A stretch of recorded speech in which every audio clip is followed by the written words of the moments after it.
Hello and thank you for joining us at Easy Cooking. Today I'm super excited because I am making a very traditional and very delicious Bulgarian meal. It is rice and lamb casserole. A lot of people think it's very hard to make, but it's super easy. Today I'm going to show you all the steps, how to make it at home without sweating too much, and everybody is going to lick their fingers. That's how good it's going to be. There's a couple of different steps in the dish, which makes it a little longer to prepare, but nothing complicated, I can promise you. Lily, do you want to say hi to everyone? Good job, babe. First of all, let's see what ingredients we need and then we'll get going. 2 cups of rice, a 1/4 cup oil, salt, black pepper, 2 large yellow or sweet onions, about 10 stalks of fresh mint leaves. The dish takes quite a bit. We also need about 1 pound of lamb liver, about 1 pound of lamb kidneys, and 1 pound about of lamb hearts, along with about 3 pounds of lamb sirloin steaks or whatever lamb meat you have. And that should be all. Okay. Awesome! Now that we know what we need, we can get started. The Bulgarian name, by the way, for our dish is Agnieszka dropsarma. Basically, it's gonna be rice with a little bit of innards from the lamb, and then we're gonna top it off with some lamb steak, and it's really insane. So first, you need a large pot because we're gonna get all these meats that we need. We're gonna throw them in the pot and we're gonna boil them for about 20 to 30 minutes. A lamb does need that a little bit of pre-cooking stage, I guess, to make sure everything is done right. So I'm gonna open these packages and we're gonna throw everything in the pot, fill it up with water. Once it comes to a boil, we're gonna put our timer probably for 20 minutes, so we're not overcooking it, and we'll boil it for 20 minutes and then we're done. These are my lamb chops. You can pretty much get any kind of lamb meat. It doesn't have to be sliced up so nicely, but I go to a near local store and they do a very good job. Actually, my mom got these ones for me because the store is closer to her work. So I put my mom to work a little bit on this one and she'll be trying it later for me.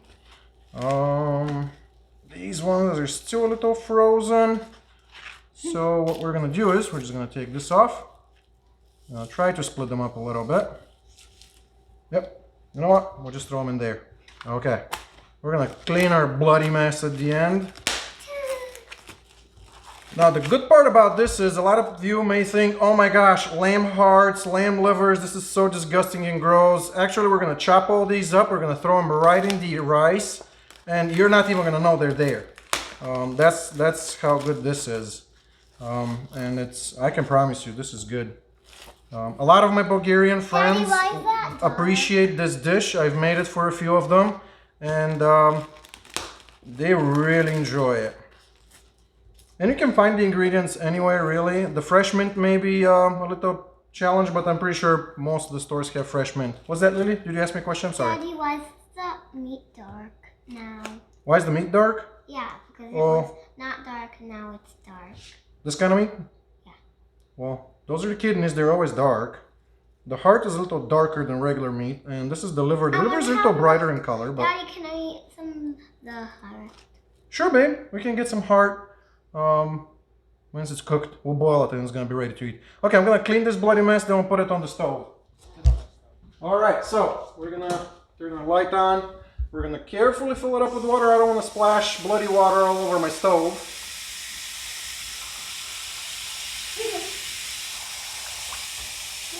Make sure to fill up your pot with water because you're gonna use some of this bullion later for your dish.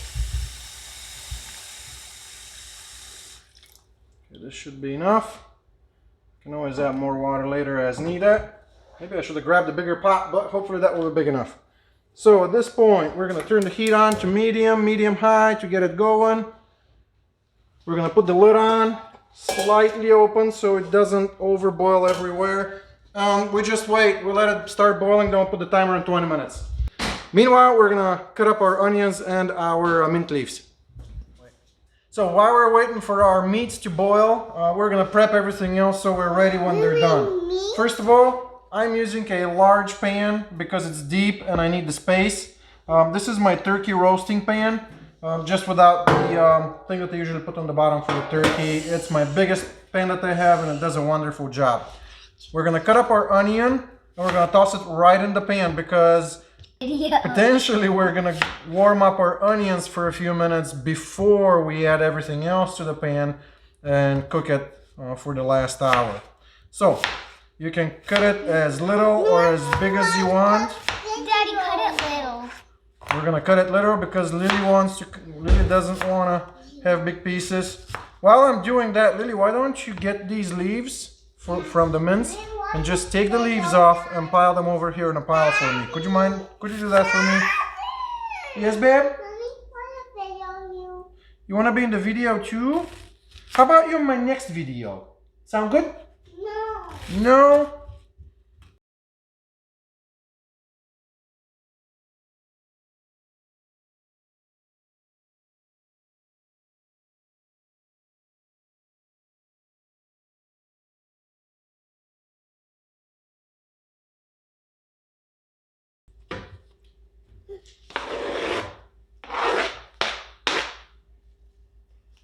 This is spread. Once this is done, you can just set it aside because we don't need it until later on. Now Lily's gonna help me with these. Let me help you, Lily.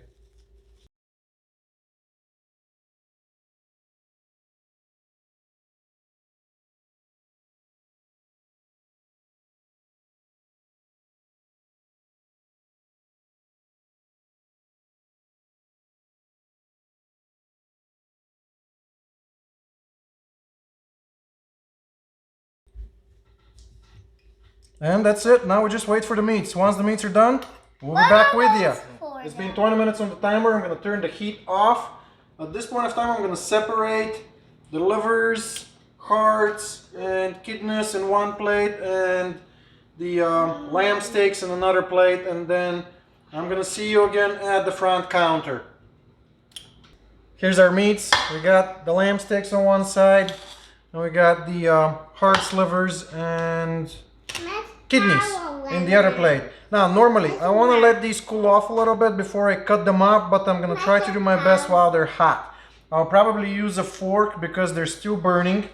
And just to warn you, about 15 minutes before this was set to go off on the timer, I started my oven on 425 degrees because at this point of time we're going to want to stick our onions with the oil in there.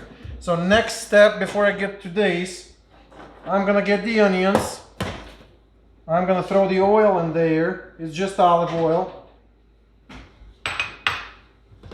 I'm gonna shake it a little. I'm gonna stick them in the oven for about 10-15 minutes just to get them a little sauteed.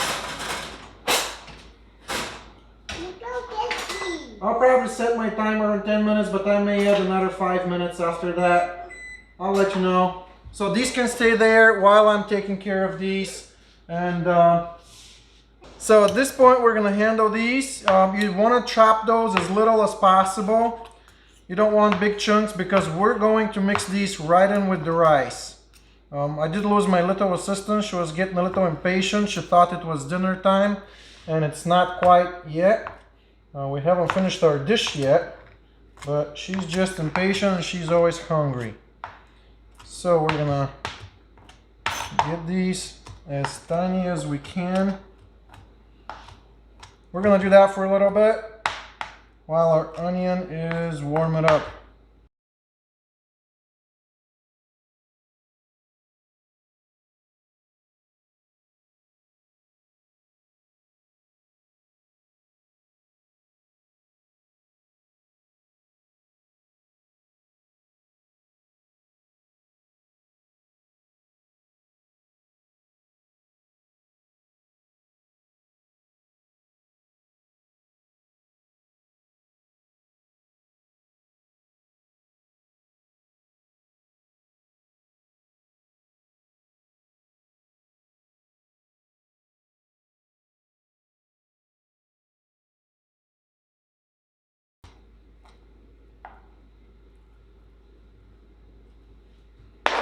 And that's it. We got these done quite quickly. Actually, they weren't as hot as I thought, so I was able to get these over with.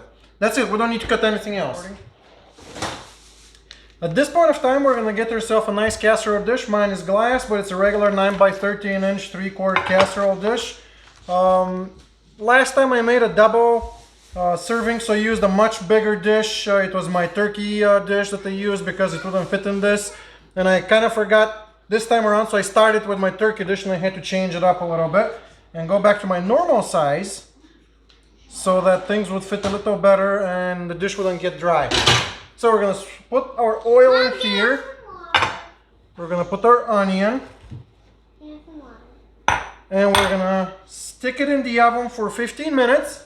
That way it gets nice and kind of sort of sauteed a little bit or baked on its own. It enhances the flavor that much more. I'm gonna put exactly 15 minutes on the timer. You don't need more than that. And once that's ready, we'll get it out. We'll add the rest of the ingredients. We'll put it back in the oven for another hour at 425. See you in a minute. Our 15 minutes is up. We're gonna take our casserole dish out of the oven.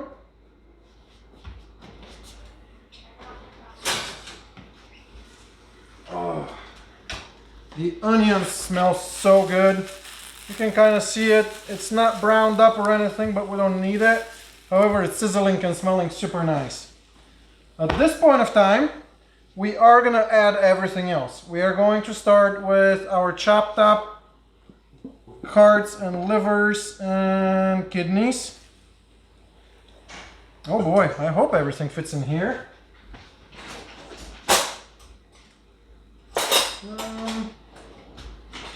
We're going to get a spoon. Okay, we're going to add this.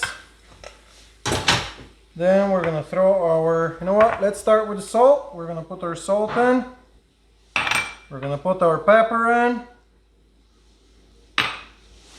We're going to put our fresh mint leaves.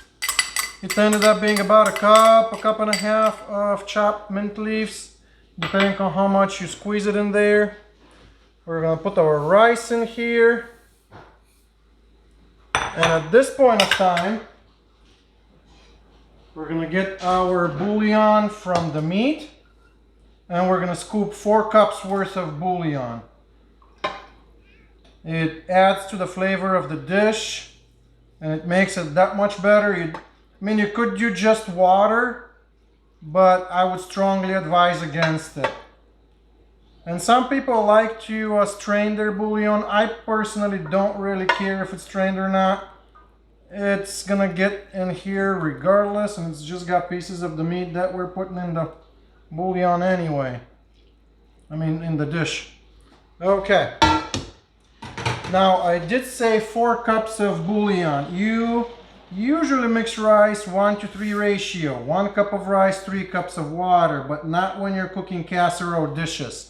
If you're cooking rice in a casserole dish in the oven, you want to lower that ratio to 1-to-2.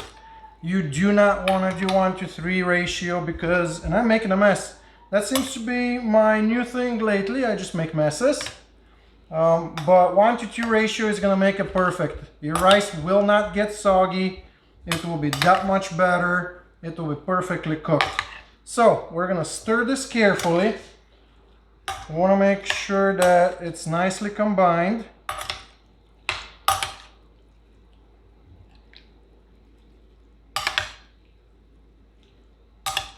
Gotta get even distribution of the salt and pepper and everything else across the dish.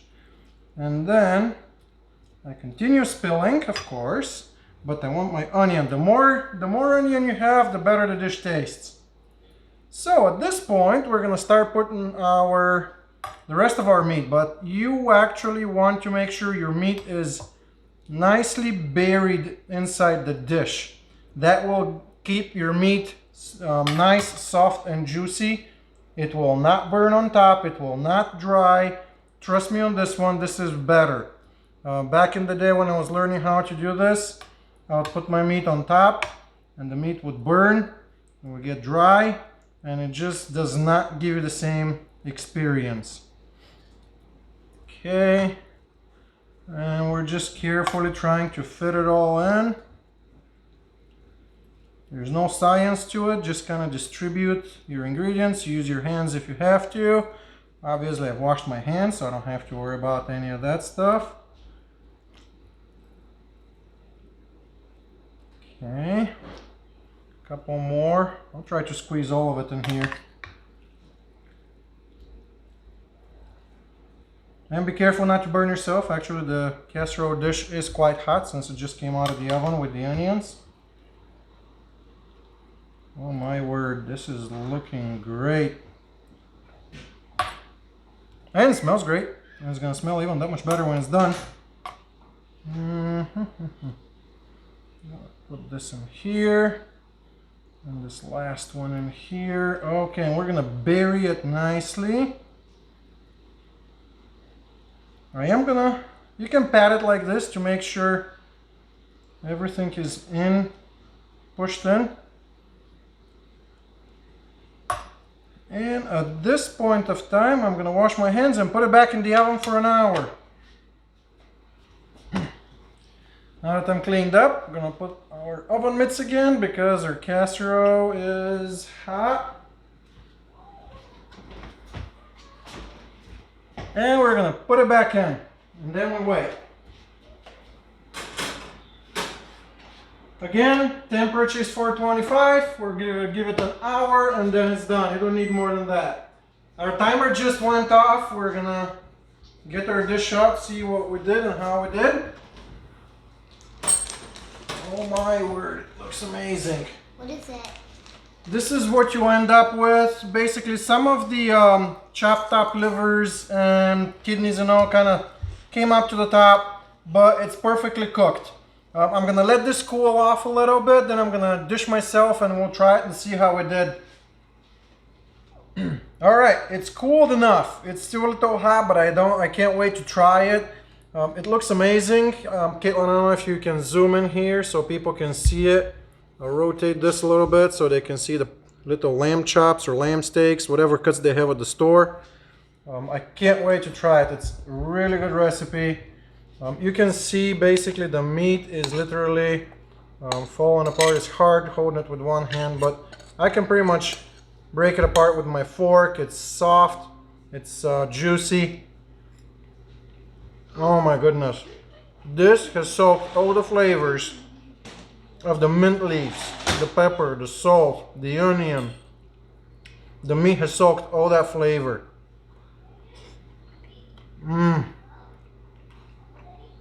Oh my word. You guys have no idea. This is one of the best dishes that they serve in my country. It's a traditional dish we have at one of our national holidays. It's called Georgie's Day. We have names days in my country. And during that holiday, we serve it and a couple of other times. But it's a really good dish. The meat falls off the bone. The rice is super nice and moist, but not overcooked. The flavors just complement each other. It's just amazing. I would suggest you try it. Let me know how you like it in comments. Hopefully your friends and family like it. Subscribe to our channel. Enjoy our videos and hope you have a good night. I'm just gonna finish this right now.